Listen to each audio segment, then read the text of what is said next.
Bom dia, meus irmãos. Hoje é quinta-feira, o dia da paixão do Senhor, o dia da ceia, o dia da gente refletir.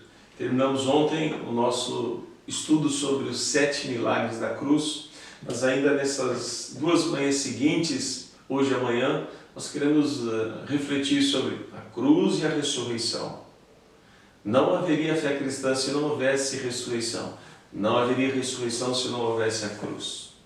E a meditação de hoje de manhã é sobre a glória vem depois da cruz. Primeiro a cruz, depois a glória. Primeiro a sexta-feira da paixão, depois vem o domingo da ressurreição e da vitória. Nós vivemos dias em que é pregado um evangelho sem cruz.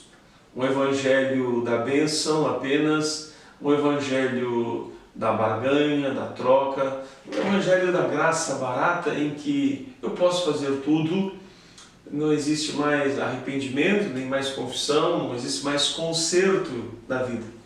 Nós queremos ministrar não um evangelho só de informação, mesmo que a nossa sala de estudo, mas queremos anunciar um evangelho de transformação. Se você só tiver informação, possivelmente a sua vida não vai ser transformada. Mas se você tiver um evangelho que é o poder de Deus para a transformação de todo ser humano, sua vida vai mudar. Essa é a razão da gente estar ministrando a palavra de Deus por intermédio da internet. No Evangelho de Lucas, capítulo 9, 23, diz assim: Jesus dizia a todos: se alguém quer vir após mim, negue-se a si mesmo, dia a dia, tome a sua cruz e siga-me. O Senhor Jesus fala claramente que há um caminho, o caminho do discipulado. Se alguém quiser ser meu discípulo, se alguém quiser andar comigo, terá que negar a si mesmo e tomar a cruz de Cristo para diariamente seguir nos seus caminhos. Bem, a vida, ela tem lógica. Existe, por exemplo, primeiro, todas as coisas seguem uma ordem natural. Existe primeiro a semeadura, depois tem a colheita. Não dá para antecipar. E o período de semeadura, ele é trabalhoso, é a preparação da terra, a remoção de pedras, tudo aquilo que impede o desenvolvimento de uma semente. Depois a semeadura, depois o cultivo da semente, depois o zelo para que as pragas não destruam, até que possa germinar. Então há um processo. A Bíblia fala desses vários processos. Abraão, antes de receber a bênção de ser pai, ele recebeu a promessa de ser pai aos 75 anos, mas ele foi pai aos 100. Teve um processo de espera, de se dedicar a obedecer a Deus em todos os seus momentos. O prazer de Deus está mais em obedecer do que em conhecer apenas. Muitos vão conhecer a Deus, até o diabo conhece as Escrituras, mas obediência é determinante para que a glória, o favor de Deus se manifeste na nossa vida. Em 1 Samuel capítulo 15, 23 diz que o pecado da rebelião, da desobediência é igual ao da feitiçaria. Nós queremos às vezes que Deus antecipe etapas, nós não queremos obedecer quando Deus nos diz: arrepende-te, faz o conserto, restitui, começa de novo. Nós vemos que a palavra de Deus, ela está ligada à obediência. Obediência, a sua palavra, é a base para termos uma vida abençoada. Nós vemos isso claramente em Jesus. Essa semana da cruz, no livro de Filipenses, capítulo 2, verso 8, diz que o Senhor Jesus, ele conquistou a glória, está onde todo joelho vai se dobrar, porque ele foi obediente até o final. A Bíblia diz lá que ele se humilhou, tornando-se obediente até a morte e morte de cruz. Por isso também Deus o exaltou e sobremaneira ele deu o nome que está acima de todo nome, para que ao nome de Jesus se dobre todo o joelho nos céus, na terra e debaixo da terra, e toda língua confesse que Jesus Cristo é o Senhor, para a glória de Deus Pai.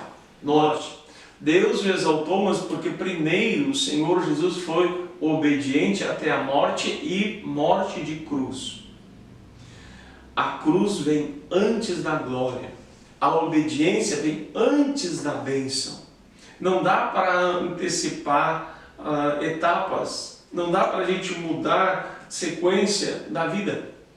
Há uma ordem e nós queremos que essa ordem se manifeste. Em Deuteronômio capítulo 28, tem uma série de bênçãos reservadas para o povo de Deus, para aqueles que amam ao Senhor. Mas você vai perceber que aqui nessa lista de bênçãos que Deus tem para o povo de Deus, todas estas bênçãos estão precedidas de obediência. Olha o que diz em Deuteronômio capítulo 28. Se vocês ouvirem atentamente a minha voz, a voz do Senhor seu Deus, tendo cuidado de guardar os meus mandamentos que hoje ordeno, o Senhor seu Deus exaltará vocês sobre todas as nações. Se ouvirem a voz do Senhor seu Deus, sobre vocês virão e alcançarão todas as bênçãos. Benditos serão na cidade e bendito vocês serão no campo. Bendito será o fruto do ventre, o fruto da terra, o fruto dos animais, e benditas serão as crias das suas vacas e ovelhas. Bendito será o seu cesto de cereais e bendita será a maçadeira. Benditos serão vocês ao entrar e benditos serão ao sair. Mas Deus colocou primeiro uma ordem: se vocês atentamente ouvirem a minha voz. O nosso padrão de obediência é Jesus, porque Jesus foi obediente em todas as fases. Ele obedeceu a José e Maria enquanto estava na casa de cuidado deles. Jesus foi obediente às leis romanas que tinham, pagou os impostos. Jesus não fez uma rebelião social. Jesus foi obediente até o final. Então, primeiro princípio que nós falamos do Evangelho, antes da glória, é precedido por obediência. O que Deus tem pedido para você obedecer e você ainda não obedeceu? Qual foi a ordem que o Senhor lhe deu? De restaurar, restituir, liberar perdão, devolver alguma coisa que você tem consigo que não lhe pertence. O que Deus já ordenou você fazer que você não fez? Isso talvez está adiando o fato de você ser abençoado. Pastor, mas é difícil o que Deus me pediu. Obedecer sempre é um ato difícil porque a nossa natureza é rebelde. A natureza humana é egoísta, é avarenta e é vingativa. O orgulho nos impede de obedecer a Deus, mas não vai haver glória sem obediência. A segunda coisa que eu quero compartilhar com vocês hoje de manhã é que antes da exaltação vem a humildade. A humildade é uma escolha, é uma decisão da nossa vontade. Todo aquele que a si mesmo se exaltar vai ser humilhado, mas aquele que se humilhar, a Bíblia diz que Deus vai exaltar e glorificar. A lagarta, ela antes de se tornar uma borboleta, ela se arrasta pelo chão, carrega aquele casulo, faz uma força excomunal durante muito tempo, até que ela se liberta, ela passa por um processo de transformação.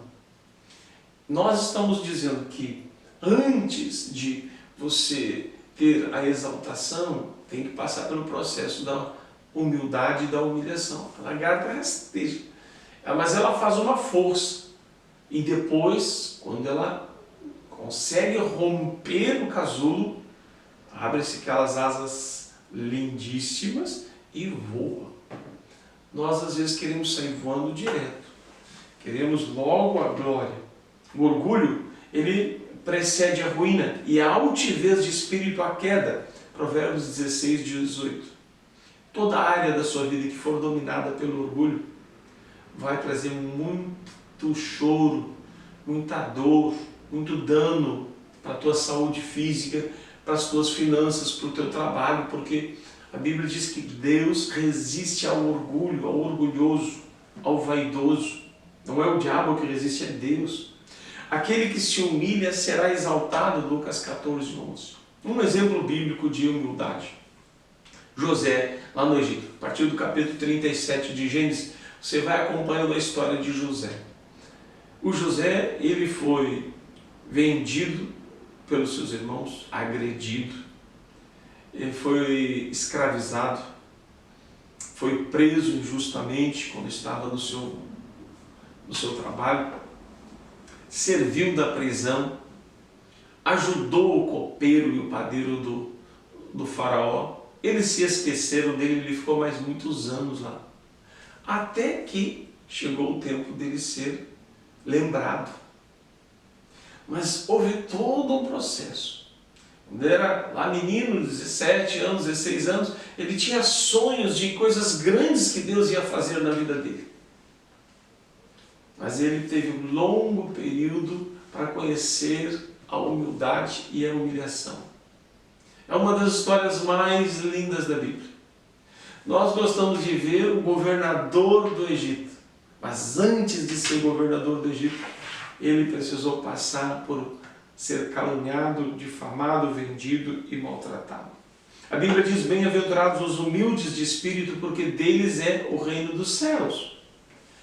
Bem-aventurados, Deus levanta o humilde do pó para fazê-lo sentá-lo entre os príncipes, diz o Salmo 113.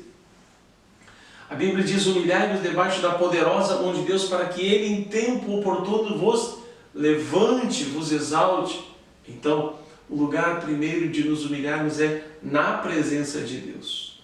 Depois, talvez teremos que nos humilhar em outras circunstâncias. Humilhe-se, pare de reclamar, pare de se comparar com as outras pessoas. Eu tenho uns dados aqui interessantes que eu queria compartilhar com você. Se você tem uma casa para morar, comida na geladeira, roupa no guarda-roupa, um carro para se locomover, você está entre os 25% das pessoas mais ricas do mundo. Uau! Se você tem dinheiro na poupança, um pouco de dinheiro no bolso, você está entre os 8% de pessoas mais ricas da população do mundo. Se você nunca experimentou os perigos de guerra, solidão do cativeiro, dor da fome, você está entre os 500 milhões de pessoas mais privilegiadas entre os 7 bilhões de pessoas da face da Terra. Então não reclame. Nosso maior exemplo de humildade está em Jesus, João capítulo 13, quando o Senhor Jesus pega uma bacia, antes de servir a ceia, antes do Getsemane, antes da crucificação no Gólgota, e lava os pés dos seus 12 discípulos. Quando alguém recebia convidados em sua casa, dispunha de água para se lavar.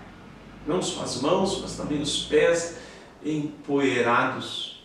Note, o Senhor Jesus era o Senhor, mas Ele se fez servo. Servo. Quem quiser ser o primeiro entre vós, seja aquele que sirva. A Páscoa é uma grande lição de humildade. A cruz é uma lição de humildade. Você quer crescer? Então diminua. Convém que ele cresça e que eu diminua. Você quer ser o maior na sua casa? Sirva a todos. Você quer crescer diante de Deus? Faça tudo como Deus quer. Quero terminar dizendo que antes da glória vem a cruz. O discípulo de Jesus é alguém que está crucificado para o mundo e crucificado junto com Jesus. O apóstolo Paulo diz: eu fui crucificado com Cristo. Eu morri. Então, escolha tomar a cruz de Cristo, é a única condição para você ser discípulo de Jesus. Você só quer a bênção, você só quer a glória, você não quer a cruz. De ser humilhado, rejeitado, pressionado. A cruz significa que eu me identifico com Cristo. No mundo vocês passaram por aflições, porque Ele passou por aflições, e disse: mas eu venci o mundo. O maior exemplo vem da cruz de Jesus. Ele venceu. Não haveria domingo de Páscoa, nem ressurreição dos mortos, se o Senhor Jesus não fosse obediente, e obediente até a morte e morte de cruz. Primeiro obedeça, depois as bênçãos te seguirão. Humilhe-se, e a humildade, ela vai te fazer com que Deus te exalte e te levante. Que coisas você precisa fazer? São dolorosas? Liberar perdão, dar uma nova oportunidade, humilhe-se. Você verá que a glória vai vir. É incomparavelmente melhor. Eu lembro da história de um homem que estava sem ver o seu pai por 20 anos. E o pai estava no hospital.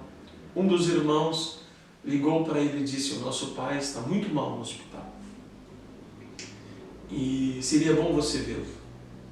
Este homem fez uma escolha, deixou o seu orgulho em casa. O pai tinha mandado ele embora de casa. E ele, pelo orgulho, nunca mais quis saber do seu pai. E o pai estava nos seus últimos momentos. Aquele filho vai ao hospital e quando ele chega na porta do quarto, o pai olha e imediatamente começa a chorar. Ele se aproxima da cama e o pai pede perdão ao filho. Mas o filho já está chorando e está pedindo perdão ao pai. Os dois não conseguem falar porque estão chorando. No final dessa história, se abraçam, liberam perdão.